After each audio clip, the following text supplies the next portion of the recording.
আজকের গল্পটি শুধুমাত্র প্রাপ্তবয়স্কদের জন্য। নমস্কার শ্রোতা বন্ধুরা, আজকে আপনারা শুনবেন বন্যা ঘোষের কলমে একটি ডিটেকটিভ থ্রিলার গল্প ফোবিয়া। গল্পের সূত্রধর ও গল্প পাঠে আমি সৌভিক এবং বিভিন্ন চরিত্রে টিম গল্প আড্ডাবিদ সৌভিক। গল্পের নাট্য রূপান্তর বন্যা, অডিও এডিটিং দেবরাজ, আবহ সঙ্গীত ও পোস্টার ডিজাইনে আমি সৌভিক। শুরু হচ্ছে আজকের গল্প ফোবিয়া।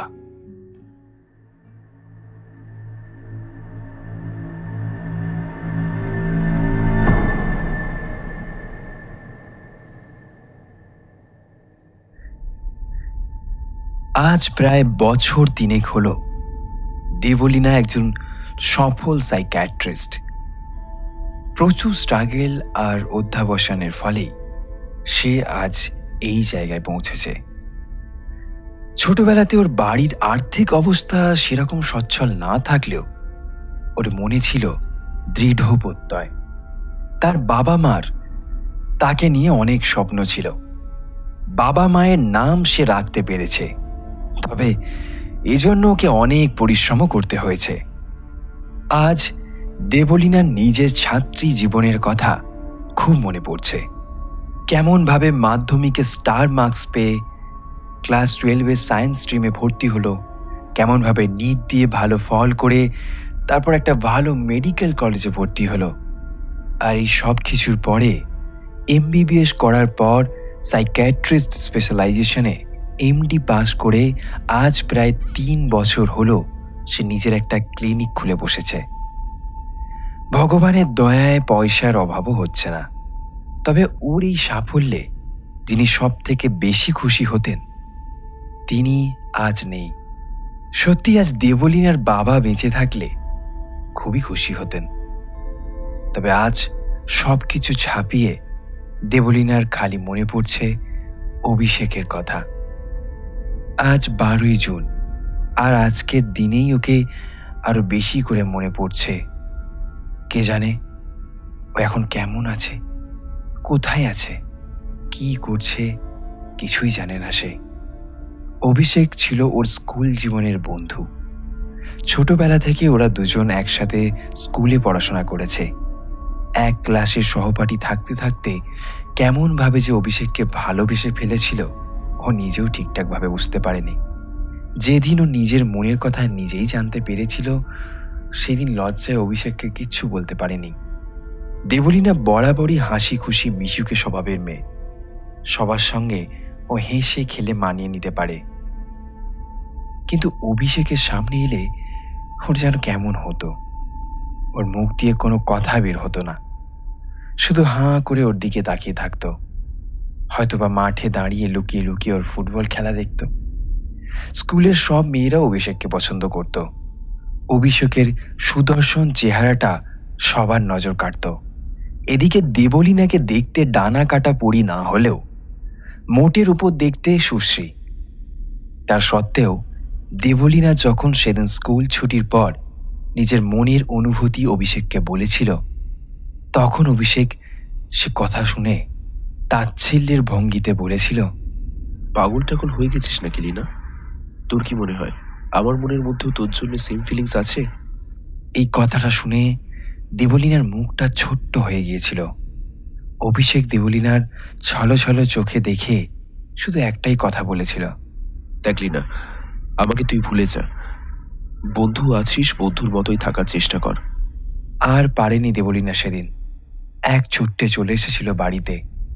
তারপর নিজের ছোট্ট ঘরে নিজেকে বন্ধ করে অঝোর দাঁড়ায় সেদিন শুধুই কেঁদেছিল। তারপর অবশ্য নিজেকে সামলে নিয়ে আবার পড়াশোনায় মন দেয়। মাধ্যমিক পাশ করার পর সায়েন্সের জন্য তারপর একটা ভালো স্কুলে ভর্তি হয় দেবলীনা। ওই ঘটনার পর অবশ্য অভিষেকের সঙ্গে আর কোনোদিনই দেখা হয়নি তার। এসব নানান কথা ভাবতে ভাবতে নিজের রিভলভিং চেয়ারে মাথাটা এলিয়ে দেয় আর পুরানো স্মৃতি রোমন্থন করতে থাকে। ও প্রায় স্মৃতির অতলে তলিয়ে গিয়েছিল। এমন সময় ওর সম্বিত ফিরল দরজার খটখট শব্দে। Come in. বলতেই দেবলীনার সেক্রেটারি সুদীপ্তা এসে বলল, ম্যাডাম, একজন ভদ্রমহিলা আপনার সঙ্গে দেখা করতে এসেছেন। এখন তো 7:30 বাজে, ক্লিনিক বন্ধ করার সময় হয়ে গেল। ভদ্রমহিলাকে বলো কাল আসতে। আমিও ওনাকে সে কথা বলেছি, কিন্তু উনি নাছোড়বান্দা। আপনার সঙ্গে আজকে দেখা করেই ছাড়বেন। উনি খালি বলছেন ওনার খুব দরকার আছে। মনে হয় ভদ্রমহিলা গভীর কোনো সমস্যার মধ্যে রয়েছেন। দেবলীনা আর কথা না বাড়িয়ে সুদীপ্তাকে বলে ভদ্রমহিলাকে পাঠিয়ে দিতে। সুদীপ্তা চলে যাওয়ার পর দেবলীনা স্মৃতি রোমন্থন আপাতত স্থগিত রেখে প্রেসক্রিপশনের প্যাড আর পেন নিয়ে রেডি হয়ে বসল। কিছুক্ষণের মধ্যেই দরজায় কড়া নাড়ার শব্দ হতেই দেবলীনা ভদ্রমহিলাকে ভিতরে আসতে বললেন। দরজা খুলে যে ভদ্রমহিলা ঢুকলেন তাকে দেখে দেবলীনার খুব চেনা চেনা লাগলো। মনে হলো যেন এই ভদ্রমহিলাকে ও আগে কোথাও দেখেছে। কিন্তু অযথা কৌতূহল না বাড়িয়ে ও প্রশ্ন করল, আচ্ছা, আপনি কি পেশেন্ট? ভদ্রমহিলা ধরা ধরা গলায় বললেন, আমি পেশেন্ট নই। কথাটা শুনে দেবলীনের ভুরু দুটো কুঁচকে গেল। একটু অবাক হয়ে প্রশ্নটাই করে ফেলল, তাহলে আপনি পেশেন্টকে যখন নিয়ে আসেননি তখন আমি ট্রিটমেন্ট করব কি করে? ভদ্রমহিলা যেন দেবলীনার এই প্রশ্ন শুনে একটুখানি বিব্রত বোধ করলেন। তাই তিনি একটু কুণ্ঠিত হয়ে বললেন, আসলে পেশেন্টকে কিছুতেই আনা যাচ্ছে না। সে তো কিছুতেই আসতে চাইছে না। আনতে গেলে তুলকালাম কাণ্ড করছে। তাই আমি একরকম বাধ্য হয়ে একাই আপনার সঙ্গে দেখা করতে চলে এসেছি। দয়া করে আপনি আমায় সাহায্য করুন। বড় নিরুপায় হয়ে আপনার কাছে ছুটে এসেছি। ভদ্রমহিলার করুণ মুখটা দেখে দেবলীনা কিছু বলতে পারল না। আর কোথায় যেন তার বিবেকে একটা খোঁচা লাগছে। ছোটবেলা থেকেই দেবলীনার মনটা খুব নরম, কোনোদিনও কারো দুঃখ কষ্ট সহ্য করতে পারে না। ভদ্রমহিলা নিশ্চয়ই খুব সমস্যায় পড়েই ওর কাছে এসেছেন। নরম গলায় ভদ্রমহিলাকে উদ্দেশ্য করে প্রশ্ন করল, তা পেশেন্টের নাম? পেশেন্টের নাম অভিষেক চৌধুরী, আমার ছেলে। অভিষেক নামটা শোনার পর দেবলীনার মনে হলো হার্টবিট যেন বন্ধ হয়ে যাবে। অভিষেক মানে ওর স্কুলের সহপাঠী। অভিষেকের মা এত দূর থেকে ওর কাছে ছুটে এসেছেন শুধুমাত্র সাহায্য চাইতে।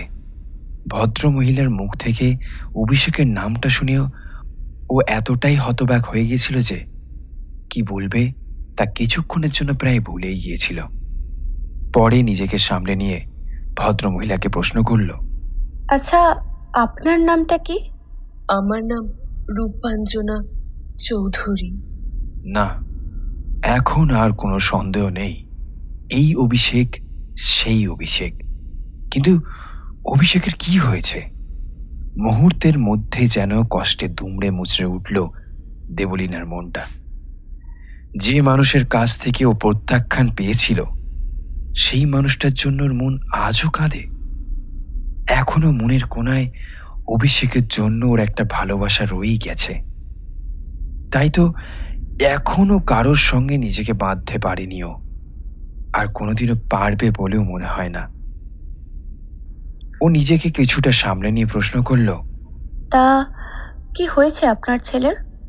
ভদ্রমহিলাকে দেখে মনে হলো তিনি অনেক কষ্টে নিজের ভিতরে দম চাপা কষ্টটা নিজের মনের মধ্যে চেপে রেখে বলতে শুরু করলেন, আমার ছেলের নাম অভিষেক চৌধুরী, ডাকনাম অভি।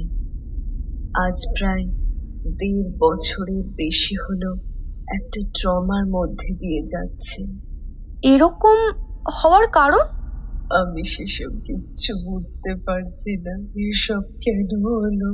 আমি খালি রোজ তিল তিল করে ছেলেটাকে একটু একটু মরতে দেখছি, কিন্তু মা হয়ে আমি কিছুই করতে পারছি না। আমি কিছু বুঝতে পারছি না।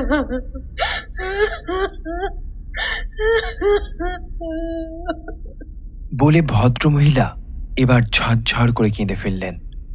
দেবলীনা ভদ্র মহিলাকে খানিকটা সান্ত্বনা দেওয়ার সুরে বলল, আপনি একটু শান্ত হন আর আমাকে গোটা ব্যাপারটা প্লিজ ডিটেলসে বলুন। তিনি একটু সামলে নিয়ে বলতে শুরু করলেন, আজ থেকে ঠিক 1.5 বছর আগে একদিন মাঝরাত্রে ঘুমের মধ্যে ও হঠাৎ চিৎকার করে বলতে থাকে, আমি আমি পাপ কাজ করেছি, আমি আমি খুনের মতো জঘন্য অপরাধ করেছি। তানিশা, তানিশা, তুমি আমাকে ক্ষমা করে দাও। তোমাকে আমি খুন করেছি, আমিও নিজেকে শেষ করে ফেলবো তোমার জন্যে। ওর ওই চিৎকার চেঁচামেচি শুনে আমি পাশের ঘর থেকে ছুটে আসি। তারপর ওকে আমি কোনো রকমে সামলাই সে রাতে, কিন্তু তারপর থেকে বাড়াবাড়ি করতে শুরু করলো। আমার পক্ষে ওকে সামলানো আর সম্ভব নয়। কোনো দিন তো আমাকে অব্দি মারতে ছুটে আসে। দিন দিন ও খুব ফেরোসাস হয়ে উঠেছে। নিজের শরীরের উপর কারণে অকারণে অত্যাচার চালাতে থাকে। একদিন তো আমি দেখি নিজের ঘরের মেঝেতে পা ছড়িয়ে পাগলের মতো ও ছুরি নিজের বাঁ হাতে একের পর এক কোপ মারছে। সেদিন ওকে কোনো রকমে আমি সামলাই। মা হয়ে সেসব দেখতে কি কষ্ট হয় তা আমি আপনাকে বলে বোঝাতে পারবো না। আমার প্রাণ চঞ্চল ছেলেটা দেখতে দেখতে কেমন যেন হয়ে গেল। এত ভালো পড়াশোনায় ছিল, এত ভালো একটা চাকরি করতো, সব গেলে।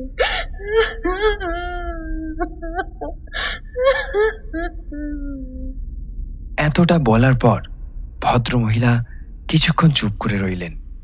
দেবলীনা তারপর আবারও প্রশ্ন করল, আচ্ছা, বলছি যে আপনি আগে ওনার মধ্যে কি কোনো রকম অস্বাভাবিকতা লক্ষ্য করেছিলেন?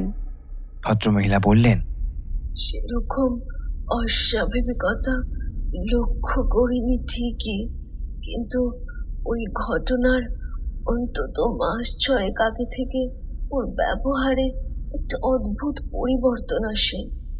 সেটা কি রকম? ওই ঘটনার মাস 6 আগে থেকেই আমি লক্ষ্য করছিলাম যে অভি কেমন যেন একটা অন্য মনস্ক মন মরা হয়ে থাকতো। ঠিক করে খাওয়া দাওয়া করতো না, অফিসে যাওয়াও বন্ধ করে দিয়েছিল।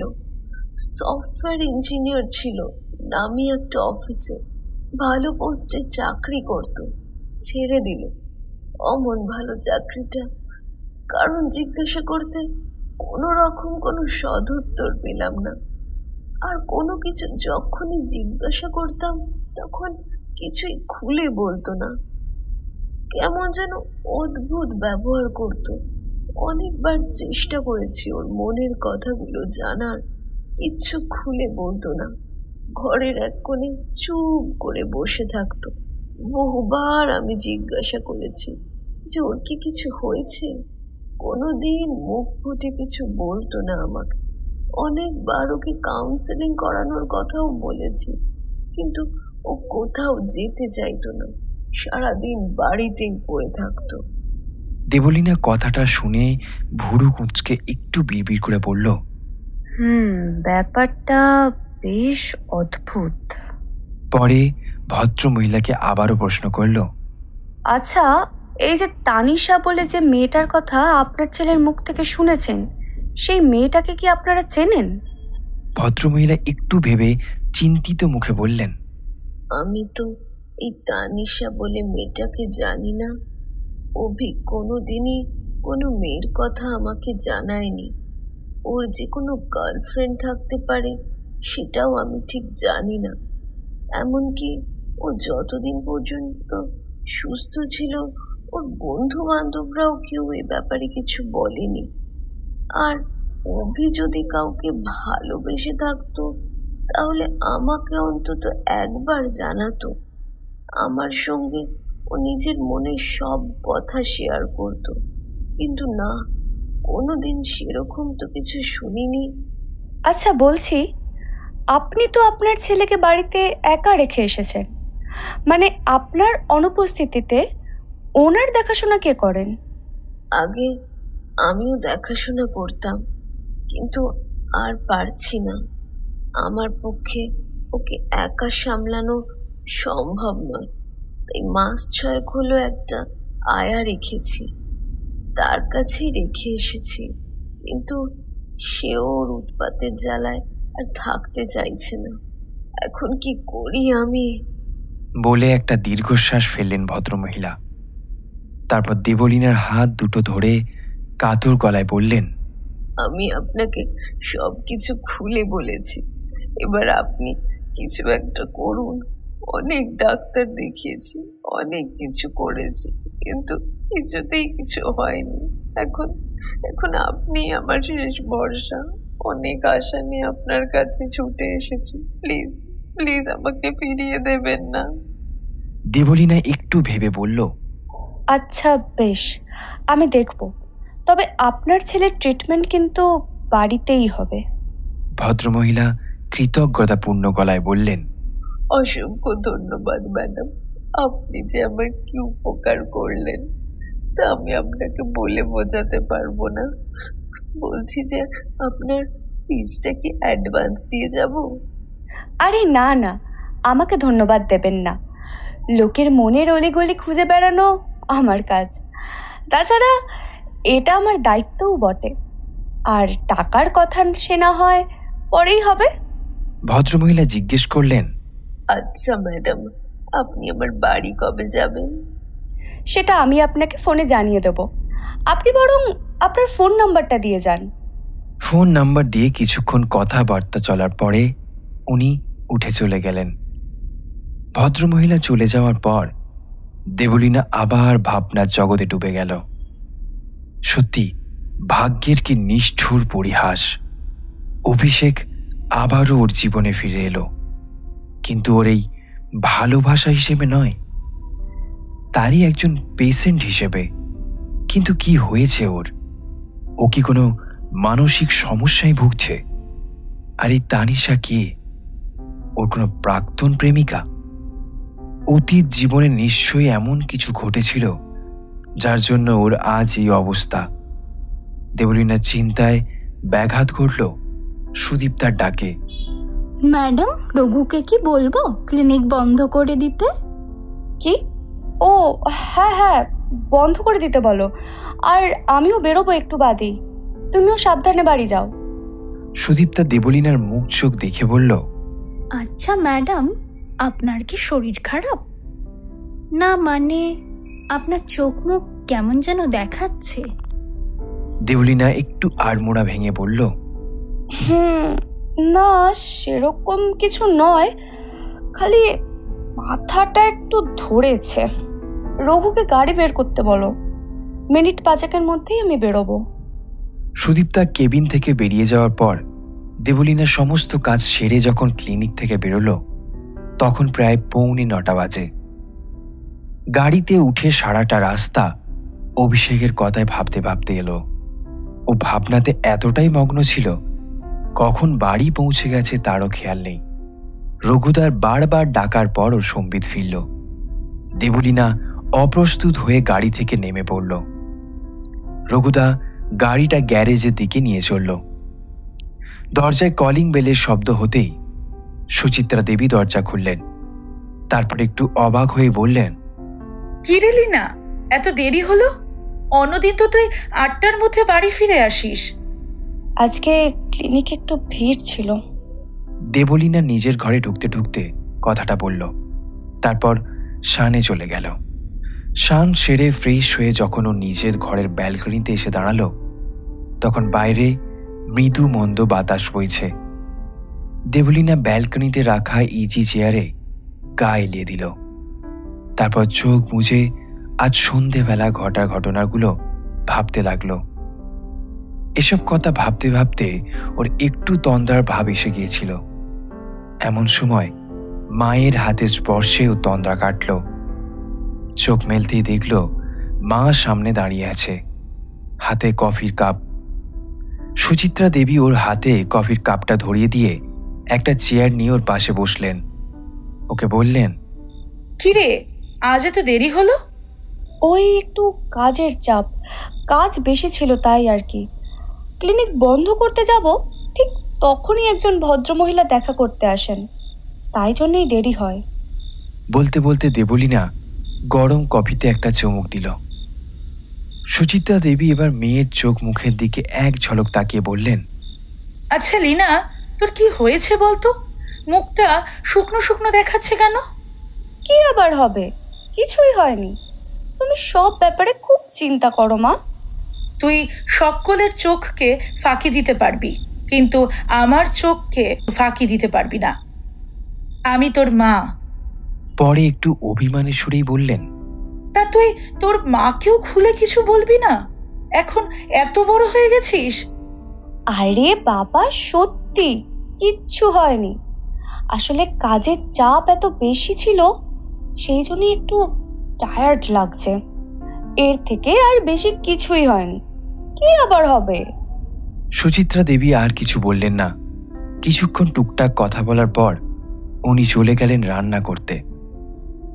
দেবলীনা কফির কাপে শেষ চুমুকটা দিয়ে কাপটা মাটিতে নামিয়ে রাখল। তারপর ব্যালকনি থেকে দূর আকাশের দিকে কিছুক্ষণ তাকিয়ে রইল। মনটা আজ হঠাৎ কেমন উদাস উদাস লাগছে ওর। আজকে সন্ধেবেলা ঘটা ঘটনাটা ওর মনটাকে পুরোপুরি নাড়িয়ে দিয়েছে। আচ্ছা, কেন অভিষেক আবার ফিরে এলো ওর জীবনে? দেবলীনা তো ওকে ভুলেই গিয়েছিল, বলা ভালো ভুলতে চেয়েছিল, তবে আবার কেন ফিরে এলো এভাবে? ভাবতে ভাবতে দেবলীনা আবার চোখ মুছল। চোখ মুছতেই অভিষেকের হাসি খুশি চেহারাটা ভেসে উঠল চোখের সামনে। হঠাৎ কি মনে পড়ে তাড়াতাড়ি চেয়ার থেকে উঠেই ঘরে গেল। তারপর ঘরের লাইট জ্বালিয়ে স্টাডি টেবিলের ড্রয়ার থেকে একটা ডায়েরি বার করল। ডায়েরির পাতা উল্টাতে উল্টাতে ভাঁজের সেই ছবিটা খুঁজে পেল। ডায়েরিটা পাশে সরিয়ে রেখে ছবিটা খুঁটিয়ে খুঁটিয়ে সে দেখতে লাগলো। ওর চোখ শুধু আজ অভিষেককেই খুঁজে চলল। খুঁজতে খুঁজতে একটা জায়গায় এসে ওর চোখ স্থির হলো। মুখে একটা আলতো হাসি ফুটে উঠল। অভিষেক বিতানের পাশে দাঁড়িয়েছিল। এই ছবিটা ক্লাস 10-এর ফেয়ারওয়েলের সময় তোলা। তারপর সবাইকে একটা করে কপি দেওয়া হয়। দেবলীনা অভিষেকের ছবির উপর পরম যত্নে হাত বোলাতে লাগলো। কে জানে অভিকে এখন কেমন দেখতে হয়েছে? সে আগের মতোই আছে কি, নাকি একটু বদলেছে? নিশ্চয়ই অনেকটাই বদল ঘটেছে ওর মধ্যে। এমন সময় নিচ থেকে সুচিত্রা দেবীর খাবার জন্য ডাক দিতেই ও তাড়াতাড়ি ছবিটা ডায়েরিতে ঢুকিয়ে তারপর ডায়েরিটা যথাস্থানে রেখে নিচে ডিনার সারতে চলে গেল। দেবলীনা পরের দিন সকালবেলা স্নান সেরে জলখাবার খেয়ে অভিষেকের বাড়ির উদ্দেশ্যে রওনা দিল। সুদীপ তাকে বলাই ছিল আজ সকালবেলা ক্লিনিক বন্ধ থাকবে। যখন রেডি হয়ে বাড়ি থেকে বেরোচ্ছিল তখন সুচিত্রা দেবী দেবলীনাকে জিজ্ঞেস করল, কি রে, এই তো বললি আজ সকালে ক্লিনিক বন্ধ থাকবে, তা আবার কোথায় যাচ্ছিস? আজকে ক্লিনিক বন্ধ থাকলেও আমার কিছু দরকারি কাজ আছে। আসলে একজন পেশেন্টকে দেখতে যাচ্ছি। যাকে দেখতে যাচ্ছি তার অবস্থা খুবই ক্রিটিক্যাল। ক্লিনিকে সে ট্রিটমেন্ট করানো সম্ভব নয়, তাই বাড়িতেই চিকিৎসা করতে হবে। আচ্ছা আসি, দেরি হয়ে যাচ্ছে। সুচিত্রা দেবী খালি বললেন, আচ্ছা, সাবধানে যা, আর তাড়াতাড়ি বাড়ি ফিরে আসার চেষ্টা করিস। দেবলীনা একাই গাড়ি নিয়ে বেরিয়ে গেল। আজ আর রঘুকে সঙ্গে নিল না। অভিষেকের বাড়ি চিনতে বিশেষ অসুবিধে হয়নি। গাড়িটা একেবারে বাড়ির সামনেই দাঁড় করালো। ও বাড়িটার দিকে কয়েক মুহূর্ত তাকিয়ে রইল। আগে কতবার এসেছে এখানে, কখনো গ্রুপ স্টাডির জন্য, আবার কখনো বা বন্ধুর জন্মদিনের নিমন্ত্রণ রক্ষা করতে। আর আজ এখানে এসেছে সে সম্পূর্ণ একজন অচেনা ব্যক্তি হয়ে। এইসব হিজিবিজি কথা ভাবতে ভাবতে গাড়ি থেকে নেমে ও পায়ে পায়ে বাড়িটার দিকে এগিয়ে গেল। খানিকটা ইতস্তত করার পর দরজায় কলিং বেল টিপতেই মিসেস চৌধুরী দরজাটা খুললেন। দেবলীনা লক্ষ্য করল যে ওকে দেখে ওনার মুখে একটা স্বস্তির ভাব ফুটে উঠেছে। উনি বললেন, আসুন আসুন, যাক আপনি এলেন তাহলে। তা বাড়ি চিনতে কোনো অসুবিধা হয়নি তো? না না, অসুবিধা হয়নি। আসলে আমি তো এ বাড়িতে। কথাটা বলতে বলতেই ও নিজেকে কেমন যেন একটা সামলে নিল। তারপর বলল, না মানে, আমি একজন পেশেন্টকে দেখতে আসতাম, তার বাড়িও এই এরিয়াতেই ছিল।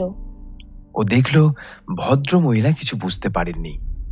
ওদের কাছে সে যখন অচেনা হয়ে গেছে তখন অচেনাই থাকুক না, এতে মন্দ কিছু না। শুধুমাত্র একজন সাইকিয়াট্রিস্ট হিসেবে নিজের দায়িত্বটুকু পালন করবে সে। দেবলীনা খানিকক্ষণ চুপ করে থাকার পর অভিষেকের কথা জিজ্ঞেস করল। আচ্ছা, মানে অভিষেক বাবু কেমন আছেন এখন? কাল রাত্রে কোন রকম বাড়াবাড়ি করেননি তো? কথাটা শুনতেই ভদ্রমহিলার মুখে যেন চিন্তার কালো মেঘ ঘনিয়ে এলো। ভদ্রমহিলা চিন্তিত মুখে বললেন, না, সেই একই রকম, প্রতিদিন হয় এরকমই করে। কি যে করি ওকে নিয়ে। চিন্তা করবেন না, আমি তো। কথাটা শেষ হলো না। দোতলা থেকে একটি বিকট চিৎকারের শব্দ ভেসে আসে। গলাটা কোনো মহিলার।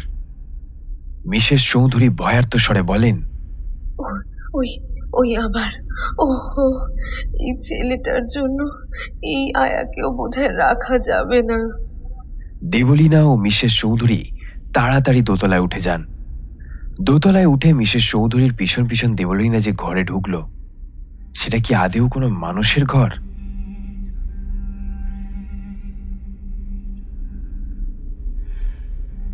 সবকিছু অগোছালো অবস্থায় পড়ে রয়েছে।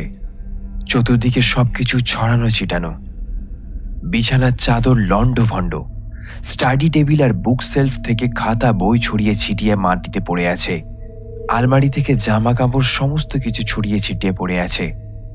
ঘরের এক কোণে একজন ভদ্র মহিলা দাঁড়িয়ে ঠক ঠক করে কাঁপছেন। তার পায়ের কাছে খাবারের থালা উল্টে পড়ে আছে।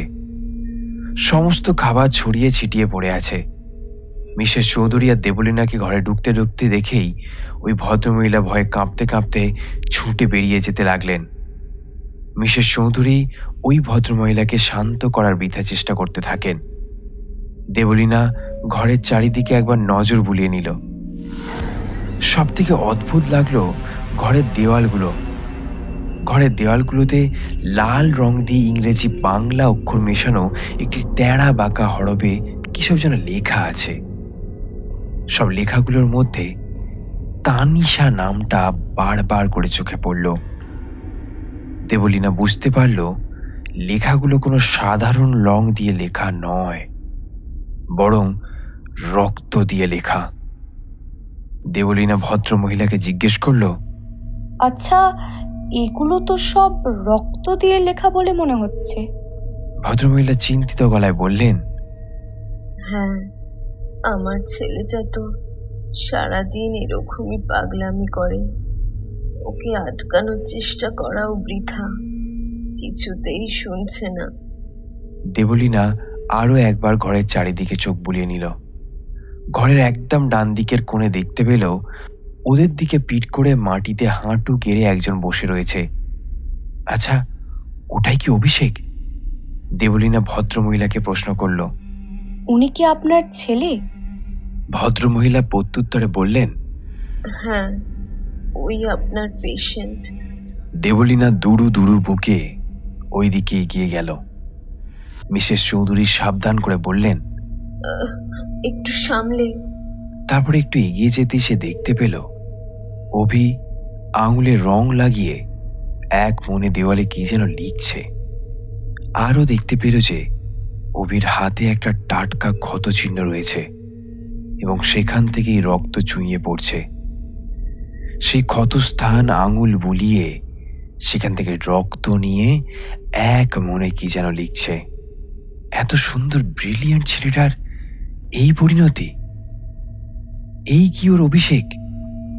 ভাবতেই দেবলীনার চোখের কোণটা চিকচিক করে উঠল। নিজেকে একটু সামলে নিয়ে অভিষেকের পিঠে আলতো করে হাত রেখে নরম গলায় ডাকলো, অভি, অভি। ওরকম বার দুয়েক ডাকার পর যে ঘটনাটা ঘটল তার জন্য মোটেও প্রস্তুত ছিল না দেবলীনা। অভিষেক এক ঝলক ওর দিকে ফিরে তাকায়। ওর চোখের দৃষ্টি দেখে দেবলীনার যেন বুকটা একটু কেঁপে ওঠে। এ কি চেহারা হয়েছে ওর! 13 বছর আগেকার সেই ঝকঝকে চেহারার অভিষেক কোথায়? চোখ কোঠরে ঢুকে গেছে, চোখের তলায় কালি, গালে দাড়ি গোঁপ গজে একেকার অবস্থা, মাথার চুল জট পাকানো, বহুদিন মনে হচ্ছে আঁচড়ানো হয়নি, আর শরীরের নানা স্থানে ক্ষত চিহ্নের দাগ, কোনোটা পুরানো আবার কোনোটা খুবই টাটকা। ও এই চেহারা দেখে দেবলীনা 13 বছর আগেকার অবিকে খুঁজে বার করতে পারল না। নেহাত এই বাড়িতে আগেও এসেছে তাই, নাহলে হয়তো সত্যি অবিকে চিনতে পারত না। আর যদিও বা কেউ ওকে বলে দিত এটা অভিষেক, তা হয়তো ও বিশ্বাসই করতো না। দেবলীনা এইসব কথা ভাবতে ভাবতে এতটাই অন্যমনস্ক হয়ে গিয়েছিল যে অতর্কিত আক্রমণের জন্য মোটেও সে প্রস্তুত ছিল না। অভিষেক মুখ দিয়ে একটা ক্ষুব্ধ গোঙানির মতো আওয়াজ বার করে ঝাঁপিয়ে পড়ল দেবলীনার উপর। তারপর মাতালের মতো দেবলীনাকে ঝাঁকাতে ঝাঁকাতে বলতে লাগলো, কে তুই? কে কে কে কে? আর কেন এসেছিস আমার কাছে? এই ঘরে শুধু তানিশা থাকতে পারে, আর কেউ নয়। তুই এখানে এসে যে ভুল করেছিস তার শাস্তি তোকে পেতে হবে। তোকে আমি ছাড়বো না, তোকে ছাড়বো না আমি। মিসেস চৌধুরী আর ওই মহিলা সেই ব্যাপারটা দেখে প্রায় হতভম্ব হয়ে যান। এদিকে অভিষেক দেবলীনাকে এক ধাক্কা মেরে মাটিতে ফেলে দেয়। দেবলীনার মাথাটা খাটের পায়ার সঙ্গে ঠুকে যায়। সে অতর্কিত আক্রমণের জন্য একদমই প্রস্তুত ছিল না, তাই নিজেকে একটু সামলে নিয়ে ধীরে ধীরে মাটি থেকে উঠে দাঁড়ায়। কপালের একটা কোণ কেটে দরদর করে রক্ত গড়িয়ে পড়ছে। মিসেস চৌধুরী ওর এই অবস্থা দেখে আতঙ্কগ্রস্ত হয়ে হতদন্ত হয়ে ছুটে আসতে দেখে দেবলীনা ওর হাতের ইশারায় থামতে বলল। এদিকে অভিষেক পাগলের মতো এদিক সেদিক খুঁজতে থাকে আর ক্রমাগত কি যেন বিড়বিড় করতে থাকে। তারপর মাটিতে পড়ে থাকা ছুরিটা দিয়ে দেবলীনাকে মারতে উদ্যত হলে দেবলীনা ওর দিকে হাত তুলে প্রশান্তির ভঙ্গিতে বলল, শান্ত হও অভি, ভয় পেও না। আমি তোমার কোনো ক্ষতি করতে আসিনি এখানে। আমি তোমার বন্ধু হতে এখানে এসেছি। আমি এসেছি তোমার সাহায্য করতে। আর তুমি আমাকে মারতে চাও? এটা কিন্তু ঠিক নয় অভি। আমি তোমাকে শুধুই সাহায্য করতে এসেছি, তোমার ক্ষতি করতে নয়। দেবলীনার কথার স্বরে এমন কিছু একটা ছিল যাতে অভিষেক থমকে দাঁড়িয়ে পড়ে। হাত থেকে ছুরিটা ওর মাটিতে পড়ে যায়। অভিষেক অবাক হয়ে বলে, তুমি তুমি তুমি সত্যি আমার বন্ধু হতে এখানে এসেছো? দেবলীনা আলতো করে হেসে বলল, হ্যাঁ, আমি তো তোমাকে সাহায্য করতেই এখানে এসেছি। আর তুমি শুধু শুধু আমার ওপরে রেগে যাচ্ছিলে। অভিষেক একটু দুঃখী দুঃখী গলায় বলে, আচ্ছা, তোমাকে আমি মেরেছি, তোমার খুব লেগেছে তাই না? Sorry sorry sorry. মোটেই না, আমার একটুও লাগেনি। কিন্তু আমরা তো আজই বন্ধু হলাম, তাই না? তাই বন্ধুত্বে no sorry, no thank you. কিন্তু তুমি যদি আমার কথা না শোনো তাহলে আমার কিন্তু খুব কষ্ট হবে। তুমি যা বলবে আমি তাই করব। এই তো লক্ষ্মী ছেলের মতো কথা বললে। তুমি তো লক্ষ্মী ছেলে। দেবলীনার মুখে এইসব কথা শুনে অভিষেক অসংলগ্নভাবে হাসতে লাগলো। অভিষেককে এইরকম ভাবে হাসতে দেখে দেবলীনার বুকটা অদ্ভুত একটা বিষাদে ভরে গেল। তারপরে নিজের এই বিষাদ মনের মধ্যেই চাপা দিয়ে বলল, আচ্ছা, তোমার কজন বন্ধু আছে? অভিষেক খানিকটা অভিমানের সুরে বলল, আমার তো কোনো ফ্রেন্ড নাই, কেউ তো আমার কাছে আসে না, আসতে ভালোবাসে না। আজ থেকে তুমিই আমার ফ্রেন্ড। দেবলীনা একটু ভেবে প্রশ্ন করে বলল, আচ্ছা, এই তানিশাটা কি তোমার ফ্রেন্ড নয়? কথা বলতে বলতে দেবলীনা লক্ষ্য করল অভিষেক আবার উত্তেজিত হয়ে উঠেছে। ভয়, আতঙ্ক, দুঃখ মিশিয়ে ওর মুখটা কেমন যেন একটা ফ্যাকাশে হয়ে উঠেছে, চোখ দুটো বিস্ফারিত। অভিষেক কাঁপা কাঁপা গলায় বলল, আমি আমি আমি পাপ কাজ করেছি জানো। দেবলীনা কথাটা শুনে অবাক হয়ে বলল, পাপ কাজ? যা, তুমি মিথ্যা কথা বলছো। তুমি এমন কাজ করতেই পারো না। তুমি তো কত ভালো। অভিষেক আবারও কাঁপা কাঁপা গলায় বলল, না না না গো, সবাই বলে আমি নাকি খুব খারাপ। আমি নাকি খুব খারাপ কাজ করেছি। কারা বলেছে? আমার সব বন্ধুরা, আর মাঝে মাঝে আনিশা এসেও বলে আমি নাকি খুব বাজে, আমি নাকি ওর সঙ্গে বাজে কাজ করেছি। তানিশা কখন আসে তোমার কাছে? যখন মাঝরাত হয়ে যায় তখনও একটা অন্ধকার ঘরে আমার সঙ্গে কথা বলতে আসে, আর আমাকে খালি বলে আমি নাকি খুব বাজে, আমি নাকি ওকে ওকে খুব কষ্ট দিয়েছি, ওকে মেরে ফেলেছি। অভিষেকের এই চোখের জল দেখে দেবলীনারও কান্না পায়, কিন্তু নিজেকে সামনে নেয় সে। অভিষেকের মাথাটা তুলে ওর চোখের জল মুছে দিতে দিতেও বলে, অভি, তুমি যদি এরকম ভাবে কাঁদো তাহলে আমার খুব কষ্ট হবে বলো। তুমি চিন্তা করো না অভি, তোমার তানিশাকে আমি তোমার কাছে পাঠিয়ে দেব, তবে একটু দেরি হতে পারে। এই কাজটা করা যে কতটা সম্ভব তা দেবলীনা বেশ ভালো করেই জানে, কিন্তু অভিকে এমন মিথ্যে আশ্বাস দেখানো ছাড়া তার কাছে আর কোনো উপায় ছিল না। কিন্তু পরে যে কি হবে তার কারো জানা নেই। অভিষেক চোখের জল মুছে ওর দিকে অবাক হয়ে তাকিয়ে বলে, তুমি তুমি সত্যি তানিশাকে আমার কাছে এনে দেবে? তুমি না খুব ভালো গো। দেবলীনা একটু হেসে বলে, এনে দেবই তো, ওকে যেখান থেকে হোক খুঁজে এনে দেব। আচ্ছা, তোমার তানিশাকে দেখতে কেমন? ওকে না খুব সুন্দর দেখতে, একেবারে রাজকন্যার মতো। দেবলীনা ভালোই বুঝতে পারে অভিষেক উত্তেজিত হয়ে যাচ্ছে, তাই কথাটা আবার ঘুরিয়ে দেয়। ও একটু হেসে বলে, তোমার তানিশাকে তো আমি তোমার কাছে এনে দেবই, তবে আমার একটা শর্ত আছে কিন্তু। আর শর্তটা হলো, এই যে তুমি একদম লক্ষ্মী ছেলের মতো চলছো, এইভাবেই চলবে। এখন আর কাউকে মারবে না, কিন্তু স্নান খাওয়া দাওয়া সমস্ত ঠিক সময় করতে হবে, তা না হলে কিন্তু আমি খুব কষ্ট পাবো। আমি তোমার সব কথাই শুনবো, তুমি শুধু আমার তানিশাকে আমার কাছে এনে দাও। এনে দেবই তো।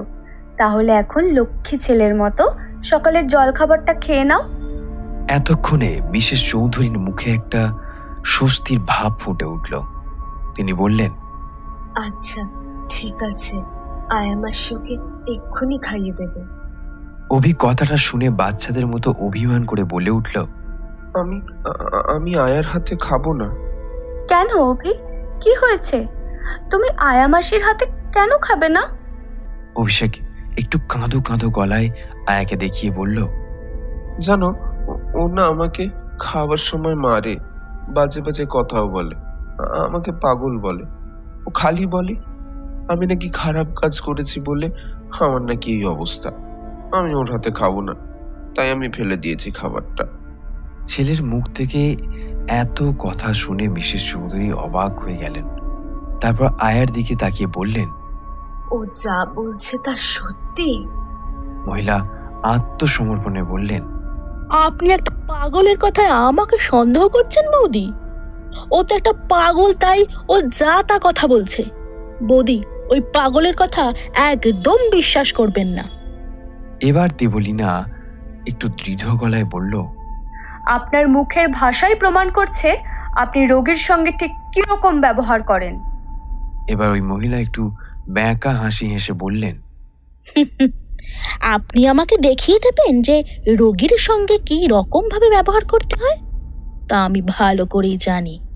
30টা বছর ধরে আয়ার কাজ করছি, এরকম কত পাগল ছাগল দেখেছি। এরকম পাগলের সঙ্গে কি রকম ভাবে ব্যবহার করতে হয় তা আমার ভালো করে জানা আছে। তা ভুল কাজ করলে ভুলটা দেখিয়ে দিতে হবে বই কি। আপনি মানুষের জন্য কাজ করতে করতে বোধহয় মনুষ্যত্ব বোধটাই হারিয়ে ফেলেছেন। যেহেতু মানুষের মন নিয়ে বিশ্লেষণ করা আমার পেশা, তাই এই ধরনের পেশেন্টকে কিভাবে হ্যান্ডেল করতে হয় তা আপনার থেকে আমার ভালো করেই জানা আছে। আপনার এই ব্যবহারের জন্যই বোধহয় কোনো জায়গায় কাজ স্থায়ী হয় না। মহিলাটি মিসেস চৌধুরীর দিকে তাকিয়ে বললেন, বৌদি, আপনার বাড়িতে এত অপমানের পর আমি আর কাজ করতে পারবো না। মিসেস চৌধুরী কিছু একটা বলতে যাচ্ছিলেন, দেবলীনা ওনাকে চোখের ইশারায় থামতে বলে ওই মহিলাকে উদ্দেশ্য করে বলল, ঠিক আছে, আপনি আসতে পারেন। আপনাকে আর ওনাদের জন্য কষ্ট করতে হবে না। অনেক কষ্ট করেছেন, এবার আপনি দয়া করে আসতে পারেন। মহিলা কথা শুনে বাঁকা হাসি হেসে বলল, বেশ, তাহলে আপনি সামলান এই পাগলকে, আমি এবার এলাম। পরে মিসেস চৌধুরীকে উদ্দেশ্য করে বলল, বৌদি, আমার মাইনেটা দিয়ে দিন, আমি চলে যাচ্ছি। মাইনেটা নেওয়ার পর ভদ্রমহিলা গটগট করে সেখান থেকে চলে গেলেন। ওই মহিলা চলে যাওয়ার পর মিসেস চৌধুরী একটু চিন্তিত কণ্ঠে বললেন, যা, এবার রমাও চলে গেল। এবার যে কি হবে এই ছেলের, কে দেখবে একে? আমারও তো বয়স হয়েছে, আর কত করব। বলে একটা দীর্ঘশ্বাস ফেললেন ভদ্রমহিলা। দেবলীনা ভদ্রমহিলার কথার উত্তরে বলল, উনি গেছেন ভালো হয়েছে। আর আপনি তো নিজেই দেখলেন, আপনার সামনে উনি আপনার ছেলের সম্পর্কে কিভাবে কথা বলছিলেন। আপনার তা শুনে কি এক ফোঁটাও কষ্ট হয়নি? তা কষ্ট হয়েছে বই কি। আমি সত্যি জানতাম না যে ও আমার ছেলের সঙ্গে এরকম ব্যবহার করে। কিন্তু এরপর আয়া কোথায় খুঁজবো? দেবলীনা ভদ্রমহিলাকে আশ্বাস দিয়ে বলল, আপনি একদম চিন্তা করবেন না। দায়িত্ব যখন আমি নিয়েছি, তখন আপনি নিশ্চিন্ত থাকুন। পরে অভিষেকের দিকে ঘুরে বলল, কি অভিবাবু, আমার হাতে খাওয়া চলবে তো? আজ কিন্তু আমি তোমাকে খাইয়ে দেব। অভিষেক ক্যাবলার মতো একটু হেসে বলল, হ্যাঁ হ্যাঁ, নিশ্চয়ই খাবো। ভদ্রমহিলা চোখের জলটা মুছে একটু হেসে বললেন, তাহলে আমি খাবারটা নিয়ে আসছি। বলে রান্নাঘরের দিকে তিনি চলে গেলেন। ভদ্রমহিলা চলে যাওয়ার পর অভিষেক দেবলীনার দিকে তাকিয়ে রইল। তার চোখের আর পলক পড়ে না। দেবলীনা ওর দিকে তাকিয়ে একটু হেসে বলল, কি এত দেখছো অভিবাবু? কিছু বলবে নাকি? অভিষেক ওর মুখের দিকে চোখ না সরিয়ে বলে উঠল, তুমি না খুব ভালো। তোমাকে দেখে যেন মনে হয় তুমি কত দিনের চেনা আমার। দেবলীনা কথাটা বলে শুধু একটু মনে হাসল, কিন্তু ওর অন্তর যেন বলে উঠল, হ্যাঁ রে অভি, হ্যাঁ, তুই ঠিকই ধরেছিস। তোর লিনাই তোর কাছে আছে, কিন্তু এত কাছে থেকেও তোকে আপন করে নিতে পারছি না রে। দেবলীনা চমক ভাঙে অভিষেকের কথায়। আচ্ছা, তোমায় আমি কি বলে ডাকবো? নিজের আসল নামটা না বলে দেবলীনা একটু হেসে বলল, হ্যাঁ তাই তো, আমরা তো আজই ফ্রেন্ড হলাম। তুমি আমায় কি নামে ডাকবে? কি নামে ডাকবে? বলে একটু ভাবার ভান করতে থাকে। তারপর একটু হেসে বলল, এই তো পেয়েছি, তুমি আমায় ভালো বন্ধু বলে ডাকবে। অভিষেকের মুখ চোখ উজ্জ্বল হয়ে উঠল। ইতিমধ্যেই মিসেস চৌধুরী খাবারের থালা হাতে নিয়ে ঘরে ঢুকলেন। তারও মুখে একটা শান্তির ছাপ। তিনি ঘরে ঢুকতে ঢুকতে ছেলেকে উদ্দেশ্য করে বললেন, কি নতুন বন্ধুর সঙ্গে খুব গল্প হচ্ছে বুঝি? ভদ্রমহিলা খাবারের থালাটা দেবলীনের হাতে দিয়ে বললেন, দেখো তুমি ওকে খাওয়াতে পারো কিনা। ও তো কারোর হাতেই খেতে চায় না। দেবলীনা থালাটা হাত থেকে নিয়ে বলল, আপনি একদম চিন্তা করবেন না, আপনার ছেলে তো খুব লক্ষ্মী। পরে অভিষেকের দিকে তাকিয়ে বলল, কি অভিবাবু, তাই তো? অভিষেক কিছু বলল না। মিসেস চৌধুরী আজকে লক্ষ্য করলেন তার অভি আজকে খাওয়া নিয়ে কোনো রকম বায়না করল না। মেয়েটি কি যত্ন করে ছেলেটাকে খাইয়ে দিল। এই দেখে তার চোখের কোণে জলে ভরে উঠল। অভিষেককে খাওয়ানোর পর ওকে ঘুম পাড়িয়ে দিয়ে দেবলীনা আর মিসেস চৌধুরী বাইরে বেরিয়ে এলেন। সামনের বারান্দায় দুজনে চেয়ার পেতে বসলেন। তারপর দেবলীনার কপালের ক্ষতটা পরিষ্কার করে তাতে ওষুধ লাগিয়ে ব্যান্ডেড লাগিয়ে দিলেন। ইতিমধ্যে মিসেস চৌধুরী 2 কাপ চাও তৈরি করে আনলেন।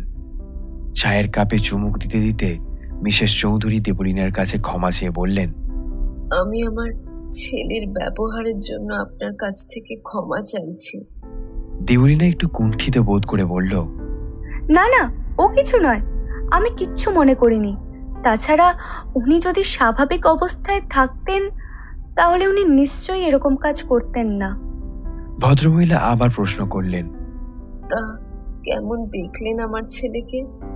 দেবলীনা চায়ের কাপে চুমুক দিয়ে বলল, খুব একটা ভালো নয়, তবে আশা করছি ভালো চিকিৎসার ফলে আগের মতো অবস্থায় ফিরতে পারবে ও। ভদ্রমহিলা একটু নিশ্চিত হয়ে বললেন, আপনার হাতে আজও যা তৃপ্তি করে খেয়েছে, এই 1.5 বছরের মধ্যে এত তৃপ্তি করে খেয়েছে কিনা বলতে পারবো না। আমি মা হয়ে যা করতে পারলাম না, আপনি বন্ধু হয়ে তা করে দেখিয়ে দিলেন। দেবলীনা একটু লজ্জিত হয়ে বলল, এমন কিছু না, এটা আমার কাজ। পেশেন্ট যাতে সম্পূর্ণরূপে মানসিক দিক থেকে সুস্থ হয়ে ওঠে সেটাই আমার লক্ষ্য। আর আজ থেকে আপনি নয়, শুধু তুমি। আমি আপনার মেয়ের মতো, তাই আমাকে প্লিজ আপনি করে বলবেন না, আমার তাতে খুব লজ্জা করে। আচ্ছা বেশ, তাই হবে। আচ্ছা, এই তানিশাটা কে, সত্যি আপনি জানেন না? না, সেরকম তো কোনো মেয়েকে আমি জানি বলে আমার মনে পড়ছে না। এই নামটা তো আমি আগে কোনোদিন ওর মুখে শুনিনি। দেবলীনার ভ্রুতে একটা ভাঁজ পড়ল। ও একটু ভেবে বলল, দেখে মনে হচ্ছে ব্যাপারটা খুবই ক্রিটিক্যাল, তবে চিন্তার কোনো কারণ নেই, আপনার ছেলে সুস্থ হয়ে উঠবেই। তবে আমি হয়তো রোজ এখানে আসতে পারবো না, কারণ আমার নিজস্ব ক্লিনিক আছে, সেখানকার কাজও আমাকেই সামলাতে হয়।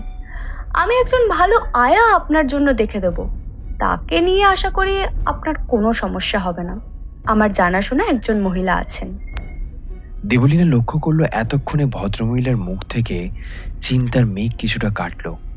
তিনি স্বস্তির নিঃশ্বাস ফেলে বললেন, আচ্ছা বেশ, আমি তোমার উপর চোখ বুজে ভরসা করে আছি।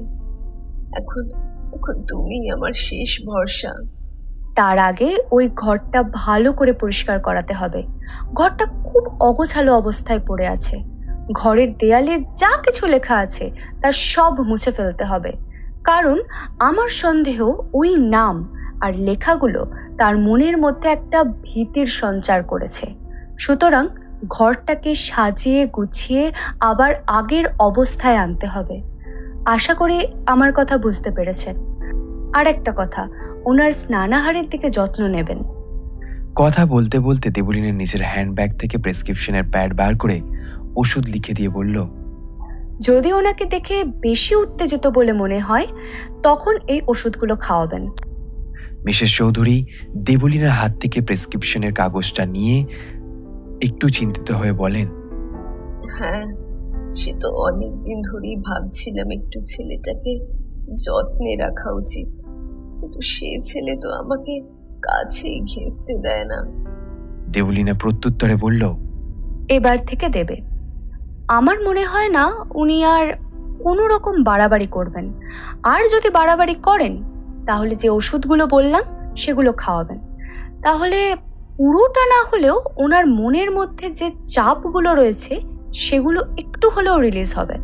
তার পাশাপাশি ওকে সুস্থ করার জন্য আমার বেশ কিছু থেরাপির সাহায্য নিতে হবে। আমি ধীরে সুস্থে করব। দেবলীনার এই কথা শুনে হয়তো ভদ্রমহিলা কিছুটা হলেও ভরসা পান। কিছুক্ষণ কথা বলার পর দেবলীনা ভদ্রমহিলার কাছ থেকে বিদায় নেয়। তারপর গাড়িতে উঠতে উঠতে এক ঝলক অভিষেকের ঘরের দিকে তাকায়। তারপর খানিকটা নিজের মনে বলে ওঠে, তুই চিন্তা করিস না অভি, ওই বেড়াজাল ছিন্ন করে তোকে আমি উদ্ধার করবই। আর এই তানিশাটা কে তাকেও আমাকে খুঁজে বার করতে হবে। তোর কাছে তোর ভালো বন্ধুর প্রমিস। দেবলীনা যখন বাড়ি ফিরল তখন প্রায় 2টো বাজে। অভিষেকের বাড়ি থেকে আসার পর অবশ্য একবার কলেজ স্ট্রিটের দিকে গিয়েছিল কয়েকটা বই কেনার জন্য। এই কেসটা নিয়ে নাড়াচাড়া করে আগে পড়াশোনা করতে হবে তাকে একটু। ক্লান্ত পায়ে শোবার ঘরে এগিয়ে গেল। সুচিত্রা দেবী মেয়েকে এত দেরিতে আসতে দেখে জিজ্ঞাসা করলেন, কিরে, এত দেরি হলো? সেই সকালবেলা বেরিয়েছিস? দেবলীনা প্রত্যুত্তরে বলল, আসলে পেশেন্টের বাড়ি থেকে একবার কলেজ স্ট্রিটে গেছিলাম কিছু বই কিনতে। সুচিত্রা দেবী মেয়ের কপালে ব্যান্ডেড লাগানো দেখে সন্দিগ্ধ গলায় জিজ্ঞাসা করলেন, কিরে, কপালে আবার কি হলো তোর? দেবলীনা সকালে ঘটে যাওয়া ঘটনার কথা বেমালুম চেপে গিয়ে বলল, হ্যাঁ ওই আর কি, মানে পেশেন্টের বাড়ি যাওয়ার পথে রাস্তায় একটা গাড়ির সঙ্গে আমার গাড়ির ধাক্কা লাগে, তাতেই এই কাণ্ডটি হয়। সুচিত্রা দেবী চিন্তিত গলায় বললেন, কি যে করিস না তুই, গাড়িটা কি একটু সাবধানে চালাতে পারিস না? আরে না না, ও কিছু হয়নি। আর স্বয়ং পেশেন্টের মাই আমার প্রাইমারি ট্রিটমেন্ট করে দিয়েছেন, কাজেই তোমাকে আর চিন্তা করতে হবে না। সে তুই বুঝবি না কেন যে এত চিন্তা করি। নিজে আগে মা হ, তারপর মায়ের জ্বালা বুঝবি। দেবলীনা মায়ের গালে টুকুস করে একটা হামি খেয়ে বলল, আচ্ছা বেশ বাবা, তোমার সব কথা বুঝেছি। এরপর থেকে আমি রাস্তায় সতর্কভাবে চলাফেরা করব। হয়েছে তো এবার? ঠিক আছে, যাও যাও, এবার স্নানে যাও, অনেক বেলা হয়েছে। স্নান করে এসে খেয়ে দে আমায় উদ্ধার করে দাও। দেবলীনা বাথরুমে ঢুকে শাওয়ারটা চালিয়ে দিল। শাওয়ারের শীতল জলধারায় নিজেকে ভিজে নিতে লাগলো। ওর দুচোখ ক্রমশ ঝাপসা হয়ে আসছে। চোখের নোনা জল যেন আজ শাওয়ারের শীতল জলধারার সঙ্গে মিলে মিশে একাকার হয়ে যাচ্ছে। অভিষেককে আজ সে যেন এভাবে দেখবে আশা করেনি। কি থেকে কি যে হয়ে গেল ছেলেটা, কি জানে নিয়তির কোন পরিহাসে ছেলেটার আজ এই অবস্থা। এসব হিজি বিজি কথা ভাবতে ভাবতেই শান সেরে জামা কাপড় বদলে খাবার ঘরে চলে এলো। তারপর লাঞ্চ সেরে স্টাডি রুমে গিয়ে ঢুকলো সে। এটা নিয়ে একটু পড়াশোনা করা দরকার, যদি কোনো ক্লু পাওয়া যায়। স্টাডি রুমে ঢুকে মনোতাত্ত্বিক সংক্রান্ত বইগুলো নিয়ে বসলো। অবশেষে ঘন্টা 2 পরে বই পড়তে পড়তে কখন যে ঘুমিয়ে পড়েছে তা সে বুঝতে পারেনি। ঘুম ভাঙল মায়ের ডাকে। কি রে লীনা, আজ ক্লিনিক যাবি না? কত বেলা হয়ে গেল। ও ধর্মর করে উঠে বসে। পাশে রাখা মোবাইলটা অন করে দেখতে পেল 4টে বাজে। সুচিত্রা দেবী একটু বিরক্ত হয়ে বললেন, চেয়ারে বসে বসে ঘুমাচ্ছিস কেন? বিছানায় শুয়ে একটু তো রেস্ট নিয়ে নিতে পারতিস। দেবলীনা মুখে একটা বিরক্তকর শব্দ বার করে আপন মনেই বলে উঠল, এত দেরি হয়ে গেল, আর এদিকে আমার 4:30 থেকে ক্লিনিক। উফ, কত দেরি হয়ে গেল। সুচিত্রা দেবী জিজ্ঞাসা করলেন যে আজ ওর শরীর খারাপ লাগছে কিনা। দেবলীনা প্রত্যুত্তরে বলল, না মানে ওই বইটা পড়তে পড়তে কখন যে চোখটা লেগে গেছিল বুঝতে পারিনি। বলতে বলতে মিনিট 20 মধ্যে তাড়াতাড়ি রেডি হয়ে নেয়। তারপর সন্ধ্যার চা খেয়ে গাড়ি নিয়ে বেরিয়ে পড়ে।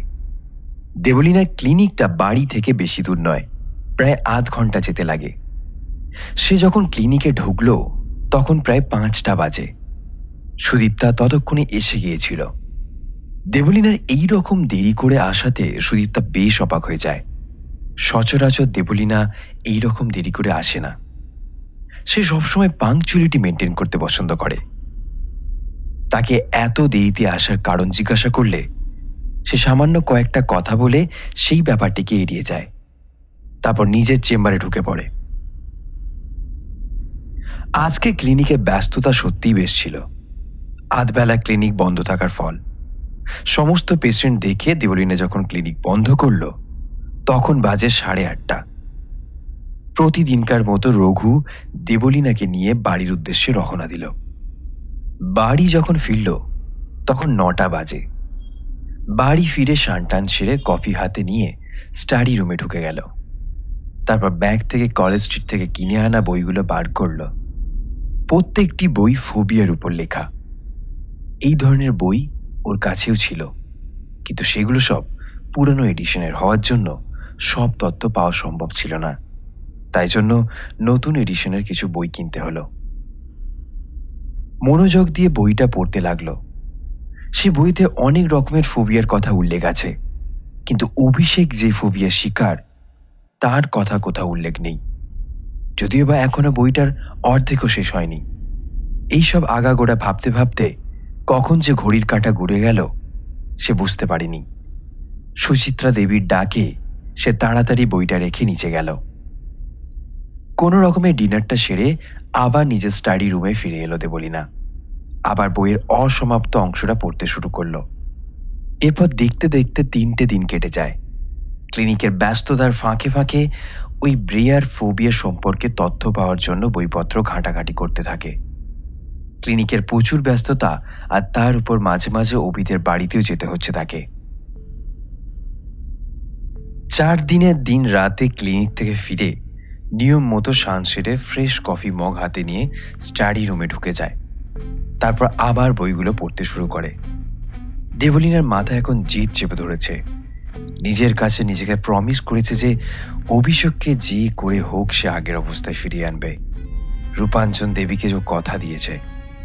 ভদ্রমহিলা ওর উপর অনেক ভরসা করে আছেন, কাজেই এখান থেকে আর পিছোবার কোনো উপায় নেই। বইগুলো তাক থেকে নামিয়ে তার মধ্যে থেকে একটা বই বের করে পড়তে শুরু করে। বেশ কিছুক্ষণ পড়ার পর হঠাৎ ছেড়ে দাঁড়িয়ে এসে বলে ওঠে, এই তো পেয়েছি। কত দিন ধরে বইপত্র ঘাটাঘাটি করার পর অবশেষে পেলাম খুঁজে। উফ, থ্যাংক গড। গোটা জিনিসটা আবারও ভালো করে পড়ে নেয়। তারপর সব কিছু দেখা হলে ল্যাপটপটা খুলে কী সব যেন দেখতে থাকে। তারপর ল্যাপটপ বন্ধ করে ভাবতে শুরু করে যে এরপরের কাজটা কী তার। অভিষেক কোন ফোবিয়ার শিকার সেটা তো জানা গেল। এখন ওর দ্বিতীয় কাজটা হলো এটা খুঁজে বের করা যে এটা হওয়ার কারণ কি বা কে আছে এই ঘটনার পিছনে। ভাবতে ভাবতে দেবলীনা এটা বুঝতে পারল যে দ্বিতীয় কাজটা করা ওর একার পক্ষে একদমই সম্ভব নয়। তাই একজন পুলিশের সাহায্য নিতে হবে। যেমন ভাবা তেমন কাজ। কথাটা ভাবতেই ও তাড়াতাড়ি ফোনের কন্ট্যাক্ট থেকে একটা নাম্বার ডায়াল করলো। কিছুক্ষণ রিং হওয়ার পর ফোনটা রিসিভ হতেই ফোনের ওপাশ থেকে একটা পুরুষের কণ্ঠ শুনতে পাওয়া গেল। কি ব্যাপার রে, হঠাৎ এই সময় ফোন করলি? দেবলীনা প্রত্যুত্তরে একটু হেসে বলল, হ্যাঁ রে সৌম্য, আসলে একটা দরকার ছিল। এবার ব্যাপারটা হলো আমি এখন পেশেন্টের চিকিৎসা করছি, তিনি একটি রেয়ার ফোবিয়ার শিকার। তুই তো ডাক্তার, আমি এভাবে এখানে কিভাবে তোকে সাহায্য করতে পারি? মানে ব্যাপারটা ঠিক বুঝলাম না। আসলে ব্যাপারটায় আমি অন্যরকম গন্ধ পাচ্ছি, বুঝলি? তবে ফোনে এত কিছু বলা সম্ভব নয়। সামনাসামনি দেখা হলে সব কথা খুলে বলবো। ওয়েল, মনে হচ্ছে ব্যাপারটা খুব সিরিয়াস কিছু না হলে তুই আমাকে এভাবে ফোন করতিস না। আচ্ছা বল, কবে দেখা করতে হবে? কাল একবার বিকেলের দিকে দেখা করতে পারবি? বিশ্বাস কর ভাই, একটু চাপে পড়েই তোকে ফোন করছি। আমি জানি তুই খুব ব্যস্ত থাকিস, কিন্তু তাহলেও এই রিকোয়েস্টটা আমি তোর কাছে করছি। আরে চিল, এত চাপ নিচ্ছিস কেন ইয়ার? শুধু টাইমটা বল, আর কোথায় দেখা করতে হবে সেটা বল। গিয়ে দেখবি বান্দা হাজির হয়ে যাবে।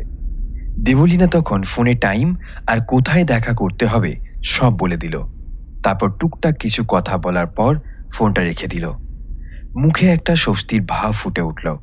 তারপর স্টাডি টেবিলের ড্রয়ার খুলে একটা ডায়েরি বের করে তারপর পেন স্ট্যান্ড থেকে একটা পেন নিয়ে ডায়েরিতে কী সব যেন লিখতে শুরু করে। পরের দিন সকালবেলা দেবলীনা সকালে ব্রেকফাস্ট করে স্নান সেরে রেডি হয়ে একবার অভিষেকের বাড়িতে যায়। কাজের চাপের জন্য 2 দিন অভিষেকের বাড়িতে যাওয়া হয়নি। আজকেও সুদীপ্তাকে বলাই ছিল ক্লিনিক একবেলা বন্ধ থাকবে। ফোনে সে কথা সুদীপ্তাকে আবারও জানিয়ে দিল।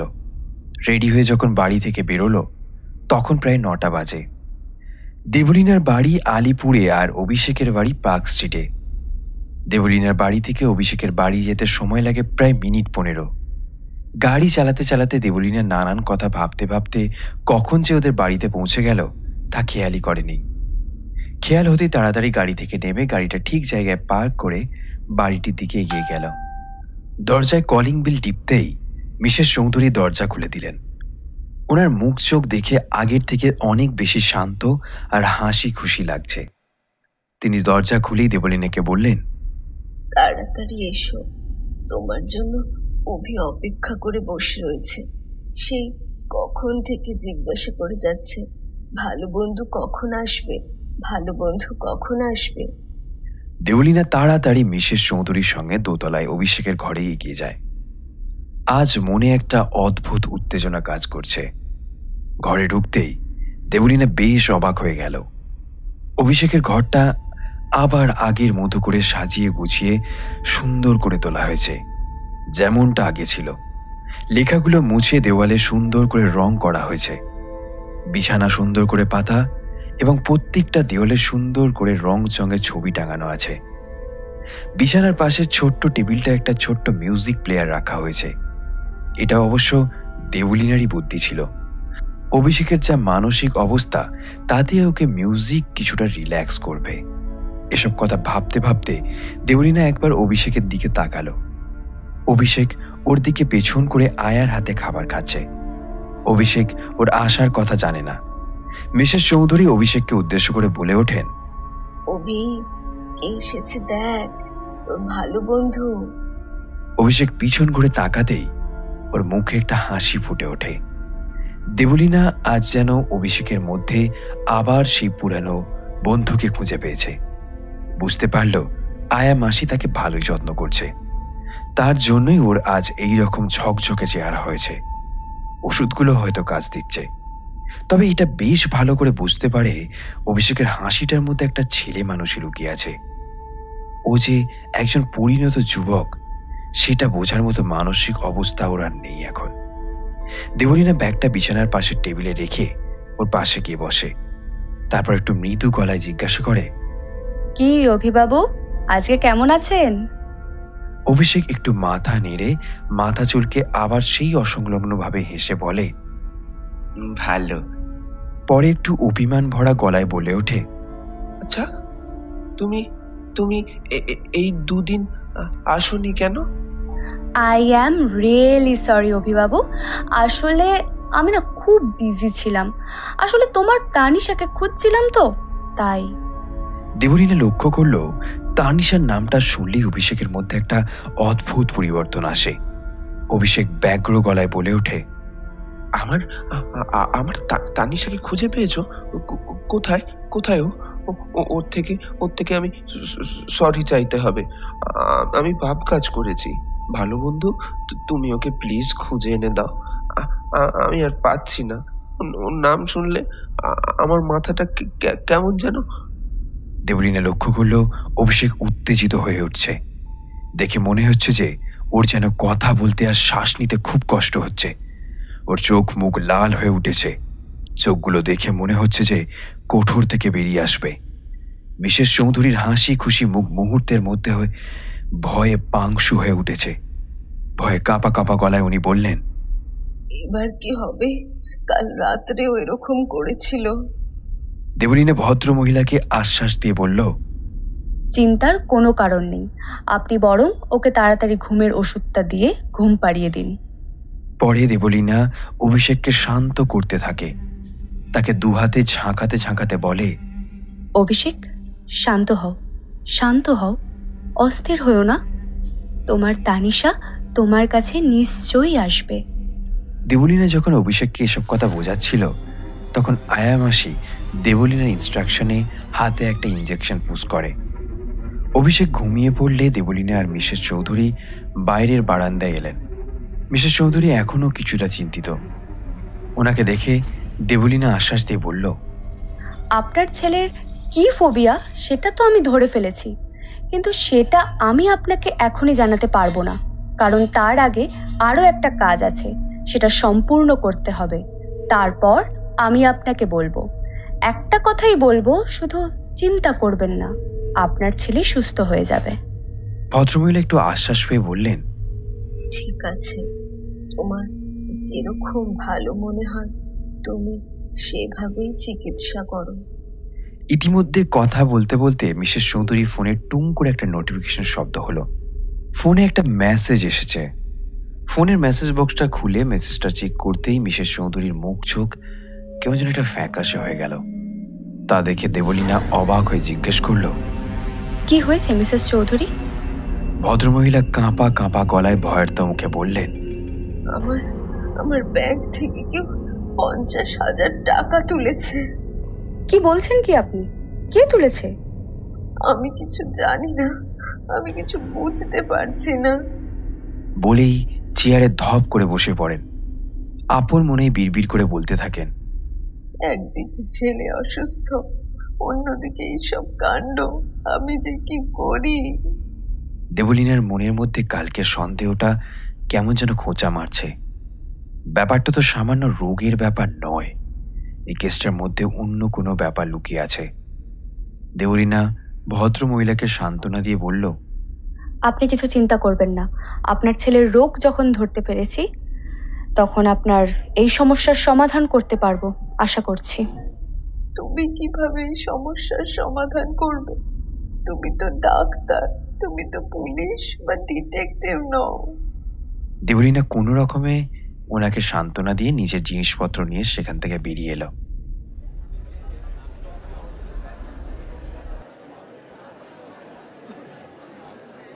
সৌম্যজিৎকে দেবলীনা আলিপুরেরই একটা ক্যাফেতে দেখা করতে বলেছিল। ক্যাফের কাছে আসতেই গাড়িটা পার্কিং জোনে পার্ক করে কাঁচের দরজা ঠেলে ক্যাফে ভেতরে ঢুকল। ক্যাফের ভেতরে ঢুকতেই দেখে সৌম্যজিৎ একদম সামনের দিকে বসে আছে। দেবলীনাও সেদিকে এগিয়ে গেল। ওর সোজাসুজি চেয়ারটা এসে ও বসল। সৌম্যজিৎ একটু হেসে বলল, বলুন ম্যাডাম, আপনার কি দরকারি কথা আছে আমার সঙ্গে? তুই যে তোর কাজের ফাঁকে আমাকে এইটুকু সময় দিচ্ছিস তার জন্য অনেক অনেক থ্যাঙ্কস। এখনো কাজের কথাই শুনলাম না, তার আগেই থ্যাঙ্কস দিয়ে যাচ্ছিস? আগে তো শুনি, তারপরে না হয় যত খুশি থ্যাঙ্কস জানাস। দেবলীনা দুটো ক্যাপুচিনো অর্ডার করলো। ওয়েটার অর্ডার নিয়ে চলে যাওয়ার পর দেবলীনা সমস্ত ঘটনা খুলে বলল। সৌম্যজিৎ পুরো ঘটনাটা মন দিয়ে শুনে তারপর বলল, ওয়েল, তুই ঠিকই ধরেছিস। কেসটা সাধারণ রোগের কেস নয়, এর ব্যাপারের পেছনে অন্য কোনো ব্যাপার আছে। কারণ বছরখানেক ধরেই পুরো পশ্চিমবঙ্গে পুলিশ এরকম কিছু কেস হাতে পেয়েছে। তা ধর না, প্রায় 15টা কেস হবে। কলকাতাতে এরকম 3টে ঘটনা ঘটেছে, তার মধ্যে একটা তদন্ত করছে আমার থানা। আর তুই এখন আরও একটা কেস নিয়ে এলি, আর সেটাও আমারই থানার আন্ডারে। যাই হোক, যে 15টা কেস নিয়ে এত আলোচনা হচ্ছে, সেই সব কেসেই দেখা গেছে একটা মেয়ে কোনো ছেলেকে ফাঁসিয়ে তার থেকে মোটা টাকা আদায় করছে, এবং আমরা সন্দেহ করছি কোনো একটা মেয়েই এসব করছে। আর তুই বলছিস যে তোর পেশেন্ট তানিশা বলে যে মেয়েটার নাম বারবার নিচ্ছে। আমার মনে হয় এই মেয়েটাই সেই মেয়েটা যাকে আমরা গত 1.5 বছর ধরে খুঁজে বেড়াচ্ছি। দেবলীনা অবাক হয়ে বলল, তার মানে তুই বলতে চাইছিস যে আমার পেশেন্টকে ফাঁসানো হয়েছে? হ্যাঁ, তাই তো মনে হচ্ছে রে।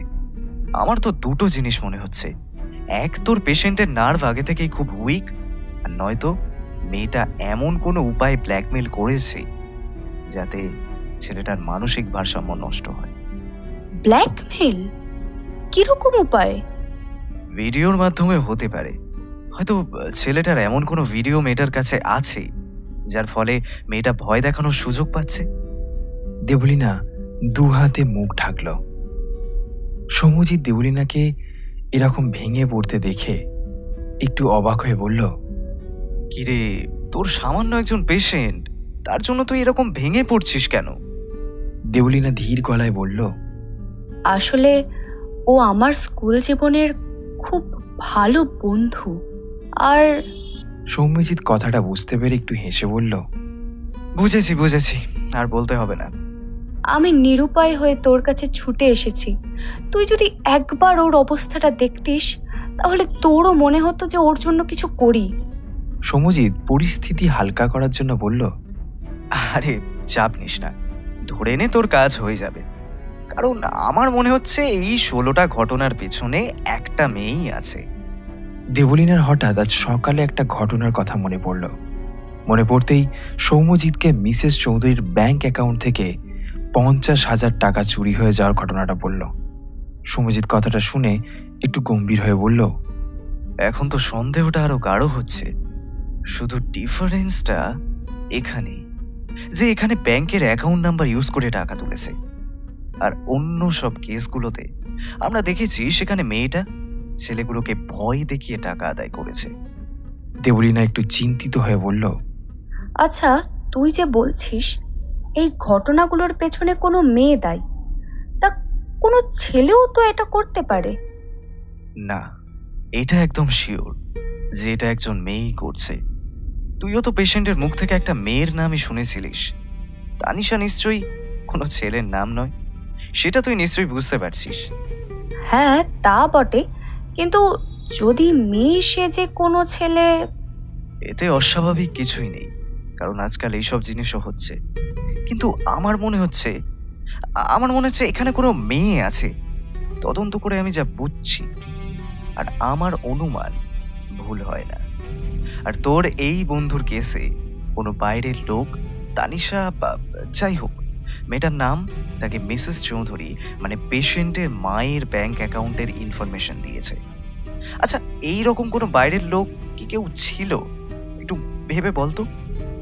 আমি আয়া রাখার আগে রমা দাস নামের একজন আয়া পেশেন্টের দেখাশোনা করত, কিন্তু সে পেশেন্টের সঙ্গে ভালোভাবে ব্যবহার করতো না, মারধর করতো, আজে বাজে কথা বলতো। আমি প্রথম দিন গিয়েই সেটা লক্ষ্য করেছি। তারপর আমার সঙ্গে ওই মহিলার ওই ব্যাপারে কথা কাটাকাটি হয়। ওই মহিলা তখন রাগারাগি করে মাইনে নিয়ে কাজ ছেড়ে দেন। তার মানে তুই কি বলতে চাইছিস, ভদ্র মহিলা তানিশা বলে মেয়েটাকে মিসেস চৌধুরীর ব্যাংক অ্যাকাউন্টের ডিটেলস দেন? তোর কথা শুনে সেটাই তো মনে হচ্ছে। সৌম্যজিতের কথা শুনে দেবলীনা আরও চিন্তিত হয়ে ওঠে। ইতিমধ্যে ক্যাপাচিনো এসে গিয়েছিল। দেবলীনাকে চিন্তিত হতে দেখে সৌম্যজিৎ কাঁপে একটা চুমুক দিয়ে আশ্বাস দিয়ে বলল, ডোন্ট ওয়ারি, আমাদের প্রথম কাজ হচ্ছে মিসেস চৌধুরীর বাড়িতে আগে যিনি আয়া ছিলেন তার ডিটেলস জোগাড় করতে হবে। তারপর ওই মহিলার মাধ্যমে তানিশা বলে মেয়েটার কাছে পৌঁছাতে পারবো। তাহলে আমি কি করব? আচ্ছা, কাজ কর, তুই প্রথমে মিসেস চৌধুরীর কাছ থেকে ওই মহিলার ডিটেলস জোগাড় কর, ওনার কাছে থাকবে। ডিটেলস পাওয়া হয়ে গেলে আমাকে একবার ফোন করিস। আমি এদিকে যে যে কেসগুলো ঘটেছে সেই ভিকটিমদের সাথে আরেকবার কথা বলে দেখব, কথাবার্তা বলে দেখি কোনো সিমিলারিটি পাই কিনা। তোকে অনেক ধন্যবাদ রে, তুই না থাকলে এত কিছু আমি করতেই পারতাম না। আরে বাবা থাম না রে, তোর ওই থ্যাংক ইউ এর চোটে আমার একসময় পাগল পাগল লাগে। আচ্ছা, একটা কথা জিজ্ঞাসা করব? আরে বল না, কি বলবি? এত কিন্তু কিন্তু করছিস কেন? আচ্ছা, তোর এই পেশেন্ট থরি ছেলেবেলার বন্ধু অভিষেক কোনো ফোবিয়ার শিকার? তুই তো বলছিলিস তোর পেশেন্ট নাকি কোনো একটা রেয়ার ফোবিয়ার শিকার। বাবা, ওটা তো খুঁজতে গিয়ে আমার 3 দিন প্রায় ঘুমই হয়নি। আমার পেশেন্ট মানে অভিষেক ওনোম্যাটোফোবিয়ার শিকার। সৌম্যজিৎ কথাটা শুনে কফিতে চুমুক দিতে গিয়ে খুক খুক করে কেসে ফেলল একবার। তারপর নিজেকে একটু সামলে নিয়ে আবার বলল, ওনোম্যাটোফোবিয়া? কি ফোবিয়ার কথা বললি ভাই?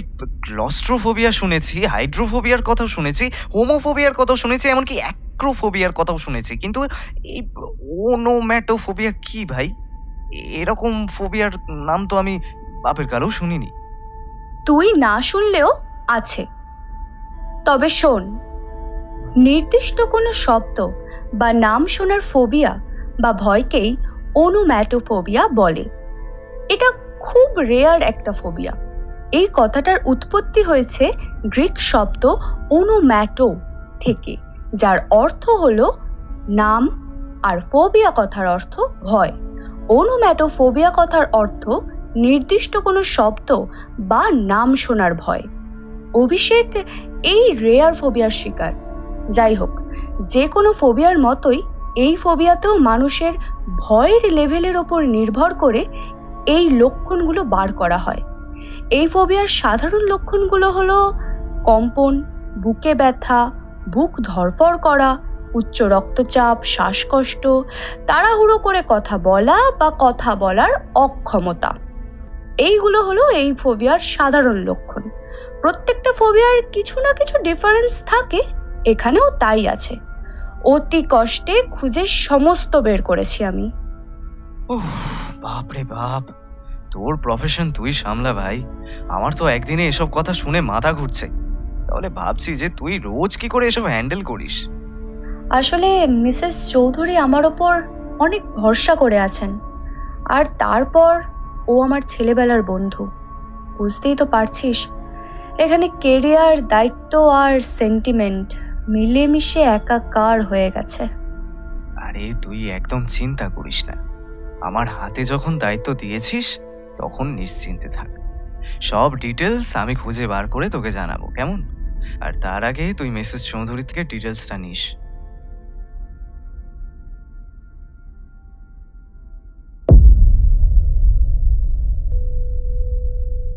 শুনছিলেন বন্যা ঘোষের কলমে ফোবিয়া প্রথম পর্ব।